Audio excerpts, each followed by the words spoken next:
আমাদের অ্যাকচুয়ালি সবাই একটু চিন্তা করে কথা বলা উচিত। এইটুক আমি পার্সোনালি আমি মনে করি যে আমি এই কমেন্ট করতাম না। হ্যাঁ, কারণ এটার আমার বিষয় না। তামিম একটা বাংলাদেশের অ্যাসেট ছিল, ক্যাপ্টেন ছিল, ও একটা মতামত দিয়েছে, এখানে আমার কাউন্টার করার কিছু নাই, যার যার মতামত তার কাছে। তো আমি ইন্ডিভিজুয়ালি এই কমেন্টটা করতাম না ভাই। তো সুতরাং আর প্লেয়ারদেরও ব্যাপার হচ্ছে, আমি তো প্লেয়ারদের কন্ট্রাক্ট কী আছে ওইটাও তো আমি জানি না। হ্যাঁ, কিন্তু ব্যাপারটা হচ্ছে কি, আমাদের সবাই একটু সহনশীলতা হওয়া উচিত, এইটুকু আমি বলতে পারি। দেখেন, এইটা হচ্ছে যত আপনার আমাদের কমেন্টেটর বলেন বা এই যে উপস্থাপিকা বলেন, এটা এন্টায়ার রেসপন্সিবিলিটি হচ্ছে যাদের আমরা প্রোডাকশন রাইটটা দিয়েছি, টিপিটি।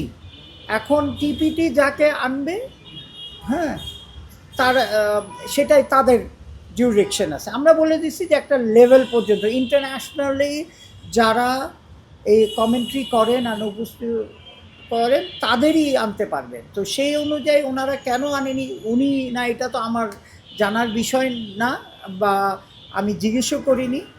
যেটা শুনেছিলাম উনি ছিল, ওটা আসবে। হ্যাঁ, এখন শুনছি আসবে না। এটা সম্ভবত তার নিজের ওই মহিলার নিজের ইচ্ছায়। কিন্তু আমার জয়নাব ইজ কামিং ব্যাক, এটুকু আমি জানি।